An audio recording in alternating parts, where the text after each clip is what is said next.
CII 30వ భాగస్వామ్య సదస్సుకు విశాఖపట్నం వేదికైంది. 30వ భాగస్వామ్య సదస్సును మాత్రం పూర్తి స్థాయిలో సక్సెస్ చేసేందుకు నిర్వాహకులు నెల రోజులుగా ఏర్పాట్లు చేశారు. కొద్దిసేపటి క్రితం ఉపరాష్ట్రపతి చేతుల మీదుగా ఈ సదస్సును ప్రారంభించారు.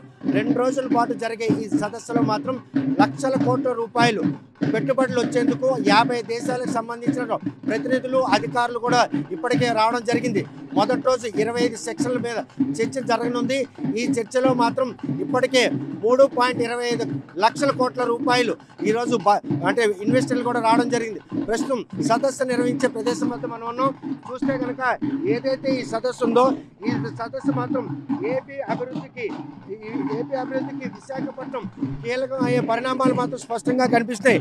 సిఐ 30 భాగస్వామ్య సదస్సు మాత్రం తొలి రోజు 20 సెక్షన్లు వివిధ అంశాలపై కీలక చర్చలు నిర్వహిస్తారు. అదేవిధంగా 50 దేశాలకు చెందిన 3000 మంది ప్రతినిధులు ఈ సదస్సులో హాజరుగా 2 రోజుల పాటు జరిగే ఈ సదస్సు ప్రారంభోత్సవం మాత్రం నా భూతో నా భవిష్యత్ అన్న విధంగా చేపట్టారు. చూస్తే కనుక 1 నుండి 6 వరకు కూడాను అంటే ఇన్ గేట్లు పెట్టారు.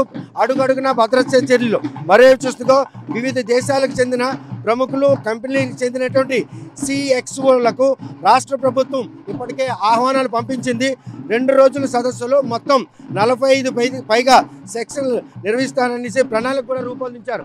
మరోవైపు చూస్తే ఈ సదస్సులో మాత్రం దేశవ్యాప్తంగా ఉన్నటువంటి యూకే, యుఏఈ, అదేవిధంగా సౌదీ అరేబియా, రష్యా, బెహ్రెయిన్, అదేవిధంగా ఖతార్, న్యూజిలాండ్తో పాటు సింగపూర్, ఆసియా, యూరప్, నార్త్ అమెరికాతో పాటు సౌత్ అమెరికా, ఆఫ్రికా, ఓషియనియా ఈ దేశాలకు సంబంధించిన పెట్టుబడిదారులు మాత్రం ఈ సదస్సులో పాల్గొనడానికి ఇప్పటికే విశాఖపట్నం ఇచ్చేస్తున్నారు. మరో చూస్తగా నిన్న ఒక్కరోజే 3.65 లక్షల కోట్ల రూపాయలు ఎంఓయూ కుదుర్చుకున్నట్లు చంద్రబాబు నాయుడు వెల్లడించారు.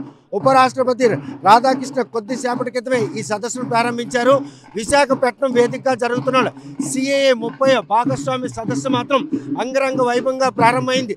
ఈ సదస్సులో రాష్ట్రంలో పెట్టుబడులు పెట్టేందుకు వచ్చిన ప్రతి ఒక్కరు కూడాను భద్రత రూపంలో కావచ్చు, వారికి కేటాయించిన భూములు కావచ్చు, వారికి ఇచ్చినటువంటి ఏవైతే ఇన్సెంటివ్లు కావచ్చు, ఇవన్నీ కూడాను పూర్తి స్థాయిలో ఇచ్చేందుకు మాత్రం కూటమి ప్రభుత్వం ఇప్పటికే నిర్ణయం తీసుకుంది. ఆంధ్రప్రదేశ్ అభివృద్ధికి మాత్రం సిఐఐ 30వ భాగస్వామ్య సదస్సు ఎంతగానో దోహదపడుతుంది. విజన్ 2020 దిశగా అడుగులేసిన చంద్రబాబు నాయుడు ఈరోజు 2047 దిశగా అడుగులేస్తారు. ఆ అడుగులేసే క్రమే ఈరోజు గత 5 ఏళ్ళలో ఎవరైతే ఇన్వెస్టర్లు విసిగి యూటర్న్ తీసుకున్నారో వారందరిని కూడా ఆహ్వానించారు. గూగుల్ వంటి పెద్ద సంస్థలు, అదేవిధంగా చూస్తే కనుక పెద్ద మల్టీనేషనల్ కంపెనీలు కూడాను ఈరోజు ఈ సదస్సులో పాల్గొంటున్నాయి. మొదటి రోజు సదస్సు ప్రారంభం కాకముందే 3.65 లక్షల కోట్ల రూపాయలు ఎంఓయూ కుదిరిందంటే ఈ 2 రోజుల్లో మాత్రం ఇంకెన్ని కంపెనీలు ఆసక్తి చూపుతాయి. సహజ వనరులు సిద్ధంగా ఉన్నటువంటి ఆంధ్రప్రదేశ్లో ఇటు బీచ్ అండ్ మైనింగ్ కావచ్చు, అటు మైనింగ్ కావచ్చు, ఇటువంటివన్నీ కూడాను ఇన్వెస్టర్లకు ఎంతగానో దోహదపడతాయి. సిటీలకు సంబంధించినందుకు మెట్రోపాలిటన్ సిటీస్ ఉంటాయి. ఆ సిటీ సరౌండింగ్లో అభివృద్ధికి కావాల్సిన ఇన్ఫ్రాస్ట్రక్చర్ కన్స్ట్రక్షన్కి అవసరమైనటువంటి భూములు కూడా కేటాయిస్తారు.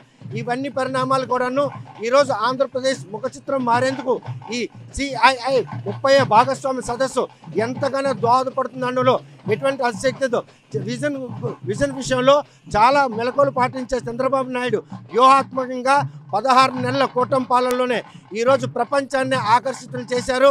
ప్రపంచ నలుమూలల నుండి ఈరోజు పెట్టుబడిదారులు వచ్చేందుకు ఆయన 50 దేశాలకు సంబంధించిన వారికి ఇప్పటికే ఆహ్వానాలు పంపించే నేపథ్యంలో వారు ఊహించిన విధంగా ఈరోజు మాత్రం వివిధ దేశాలకు సంబంధించినటువంటి పెట్టుబడిదారులు విశాఖ చేరుకోవడం, లోపల సదస్సు ప్రారంభం కావడం, ఈ పరిణామాలన్నీ చూస్తుంటే కనుక భారతదేశం అంటే డబుల్ ఇంజిన్ సర్కార్ మార్కు ఆంధ్రప్రదేశ్ పై మాత్రం పూర్తిగా పడింది. అందులో ఎటువంటి అతిశయత లేదు.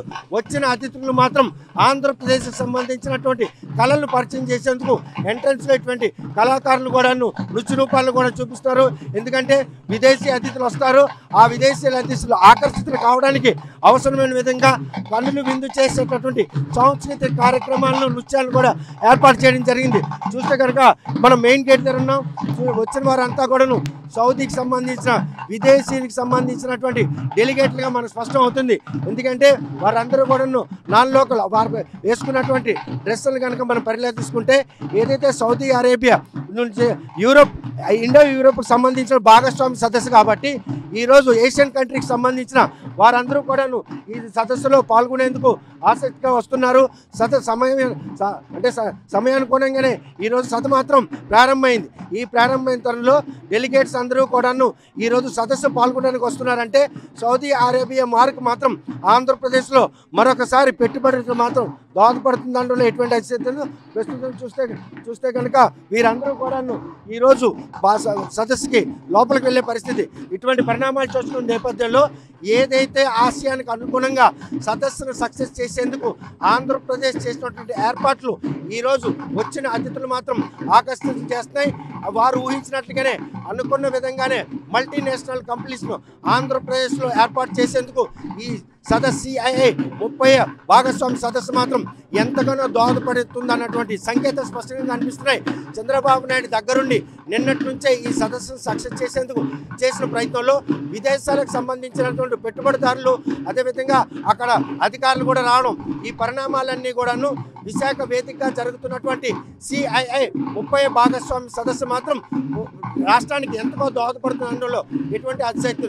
విశాఖపట్నం నుండి వీడియో జర్నలిస్ట్ రామకృష్ణతో సత్యం RTV. చరిత్ర సృష్టించినోడు ఇప్పుడు ఆ చరిత్రని తిరగరాయబోతున్నాడు. అబద్ధాల గోడల్ని బద్దలు కొట్టి నిజాలను రాగా మీ ముందుంచబోతున్నాడు. నిజమైన వార్తల కోసం వెంటనే డౌన్లోడ్ చేసుకోండి రా యాప్ని.